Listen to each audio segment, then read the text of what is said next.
Good evening, welcome to my channel once again. I have a story for you as ever, but first just to remind you, and particularly with particular urgency this time, this is story number 99, which means that the competition to win a signed copy of my book Running Coyote and Fallen Star, which contains 48, many of the stories have been read on this channel, but not all of them. That competition will end very soon. So if you want a signed copy, you stand a very good chance of winning one. All you need to do is in the comments to this video, either on Facebook or on YouTube, wherever, just give me 3, 4 or 5 random words. They can be nouns, adjectives, adverbs, and verbs, obviously. Completely at random. What I'm going to do is I'm going to collate all of these, put them in a hat, and then before I read the 100th story, I'll pull out 5 words, and those words will form the basis of story number 100. And the people who selected those words that went into the hat will all of them win a copy of this book, signed by the author. So it's well worth entering, so please do so. And the deadline, let me think, deadline's probably 1st of September, realistically. So there you go.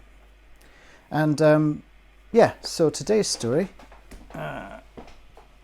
number 99, as I say, is based on the following 5 random words.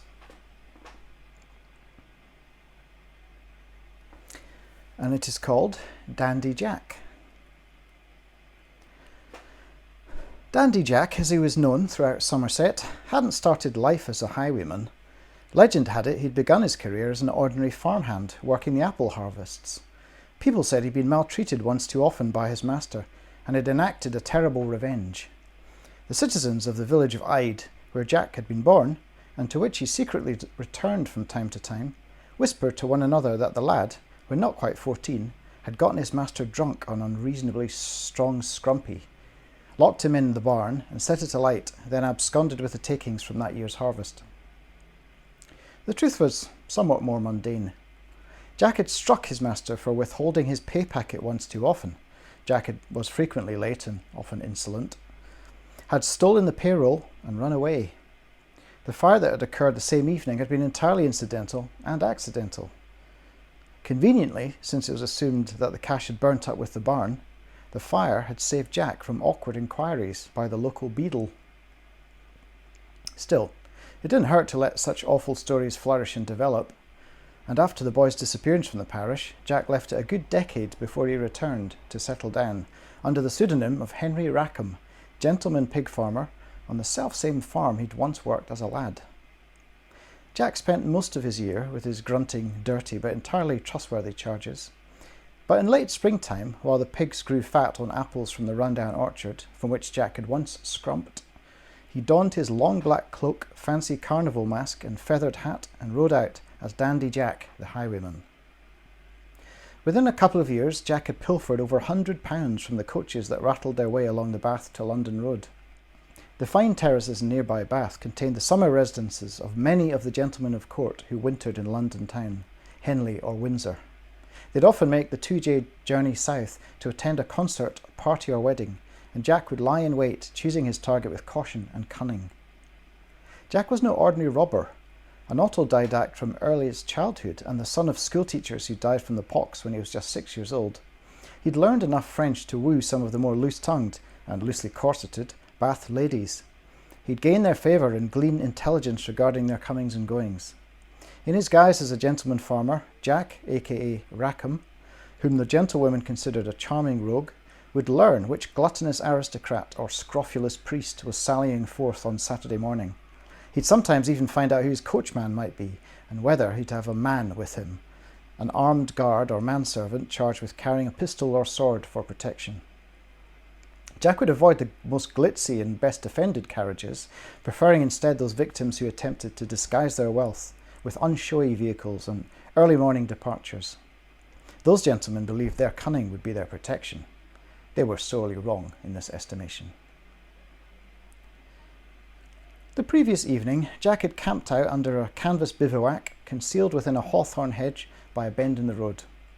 This morning, just after dawn, he'd climbed a stout oak and found a steady perch in its lowest branches. Here Jack could see for half a mile in either direction, whilst being quite hidden by the foliage. His club foot ached as he sat with it curled beneath him. A birth defect, Jack's thickened left sole imparted a louche roll to his walk, which had garnered him the secondary sobriquet of Limpin' Jack. He held onto a piece of string in one hand, which extended down to a low spar, and then, unseen, stretched 30 feet along the hedge to the trap he'd set. When the sound of snorting horses and a plume of animal breath clouded the chill spring air, Jack lay back, tightened the line, and waited. He could hear the rattling of cartwheels and some high-pitched laughter.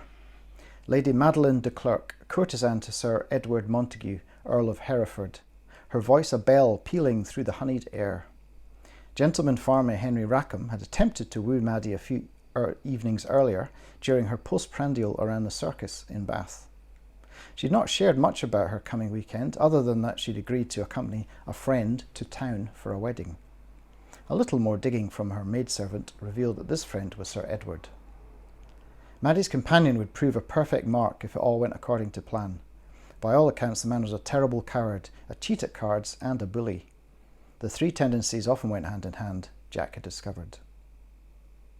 As the carriage turned the corner, a narrow two-horse gig built for commuting, Jack yanked on the string and pulled the peg out from under the stout log he'd propped up 30 feet away. The log rolled into the roadway, blocking the carriage's point of exit on this narrow lane between tall hedges. Jack levelled his musket and fired a warning blast across the roof, all but blowing its driver's hat off. Jack was a sure shot, however, and he knew what he was doing. As Jack leapt down into the roadway, nonchalantly dropping a fresh ball into the musket, the coachman comically jumped down from his seat and tried to prise open the doors of the carriage. Unsurprisingly, its inhabitants wouldn't let their servant enter, so the driver ran to cower behind the conveyance instead. "Behold, my pretties," Jack announced, swirling his velvet cloak around his shoulders to reveal his dagger sheath, whilst leaning the sawn-off musket across the crook of his right arm. "Dandy Jack, at your service. I'm afraid I must now relieve you of your possessions." There was a whispering from within the gig as the driver ducked back out of sight, muttering some sort of prayer. We have nothing but a few pounds, sir, if that will suffice." The voice was Madeleine's, and she slid the window shutter aside to reveal her pretty red hair, lace bonnet, and a wink she concealed from her paramour. Sir Edward sat scowling by her side, arms folded across his chest, refusing to look at Jack. Madeleine retrieved a small purse from her milk-white bosom and handed it over. She also unclipped her necklace, as Jack's eyes lingered rather too long on the silver locket that decorated her cleavage. She didn't seem at all surprised or alarmed by this turn of events. Jack wondered if his mask and his affected aristocratic accent wasn't fooling Maddie at all. Did she know he was robbing her? Jack looked inside the purse. Less than £5. Scarcely worth the night he'd spent shivering under a hedgerow. "I don't believe a fine lord and lady like yourselves would be travelling to nuptials without a present of some sort," Jack said, leaning into the carriage and pointing his musket squarely at the Earl. God, the man was ugly. Easily 30-year Madeleine's senior, Sir Edward had a dull grey mole on his chin from which was protruding 2 hairs, each at least a quarter-inch long. He had more chins than titles and was breathing at a pace that betrayed his true state of mind. Edward was frightened. "We have nothing," Edward stammered. "Bested at cards. Going to make a withdrawal in the city. You should have waylaid us on the way back, perhaps." Edward attempted a laugh to accompany his witticism, but it was unconvincing. "Since you're a gambling man, Eddie," Jack said, "I'll wager I can shoot that ugly wart right off your face. What do you say? This purse against whatever's under your lady's skirt?" Edward frowned and leaned stiffly over Madeleine, who had pulled up the hem of her skirt to reveal a glimmer of gold. "Damn you," Edward muttered, slumping back down. It wasn't clear if he was referring to his paramour's betrayal or to Jack. It didn't matter. Jack lifted a gold bathing set from between Madeleine's ankles and turned it in the light. The basin and jug were beautifully detailed with etched scenes of carousing nymphs and satyrs. Better still, curled within the jug's neck, were a few letters, which Jack threw into the dirt, but also 20 crisp pound notes, which he did not. Jack pocketed his prize and tossed the wedding gifts onto the grassy verge so that he could keep a tight hand on his gun. It was often at moments like these, when distracted by the prize, that a journeyman thief could come unstuck. Jack knew he had nothing to fear from the inhabitants of the carriage, but what about the coachman? The man peered out from behind the gig, a steely look in his eye. Was he concealing a pistol or a knife? Jack walked towards the driver, gun tilted back over his shoulder, other hand retrieving a single banknote from his inside pocket. He placed a finger to his lips, then, out of sight of the Earl and Madeline, offered £1 to the man. After only a flicker of hesitation, the driver emerged from his hiding place, smiled crookedly, and pocketed the gift. "Take them swiftly to town, and no stopping for beadles," Jack warned, and the driver nodded as he mounted the carriage and took up the reins. Moments later, the carriage was rattling on down the gravelled lane, the horse whinnying with effort. Then, as Jack was crouching to pick up his ill-gotten gains, he heard a shriek and the banging of a carriage door. As the gig raced away around the bend, Madeline lay sprawled near a muddy puddle, her petticoats bunched up around her knees. Leaning on her forearms to avoid her face touching the claggy mud, Jack raced to help her up. "That's what I get for saving that lobcock from a bullet," she winced, accepting Jack's hand. "He hit me, the bastard." Her expression changed. "Do I know you, sir?" Madeline's lips formed a thin smile as she brushed at her skirts, trying to remove some of the dust and dirt from the road.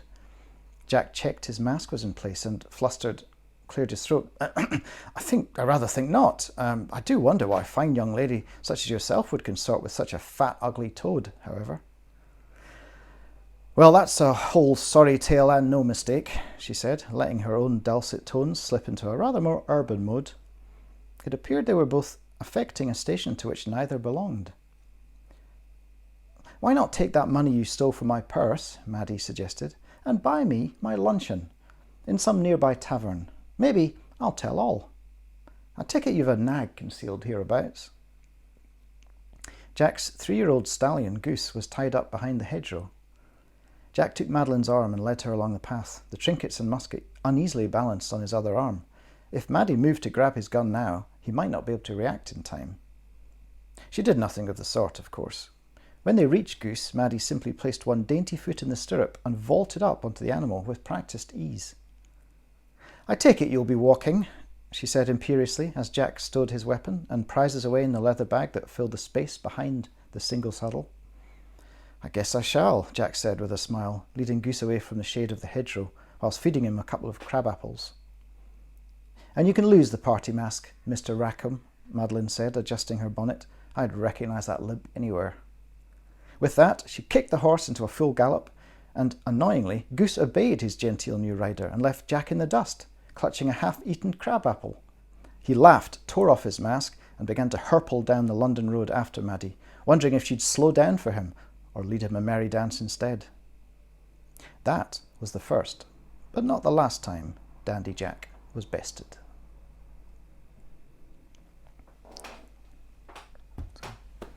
Hope you enjoyed that. Another funny little historical piece. It's quite fun researching the story of 18th century highwaymen and their antics. Much of that is taken from historical truth. Quite often the women in these situations were rather enamoured of the thieves, while the men were, of course, disgusted at being bested by people they considered their inferiors. Anyway, yeah, as I say, enter the competition, please.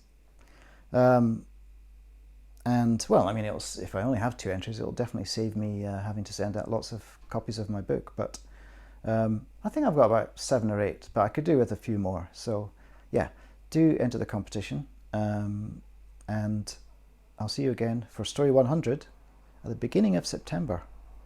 Bye-bye.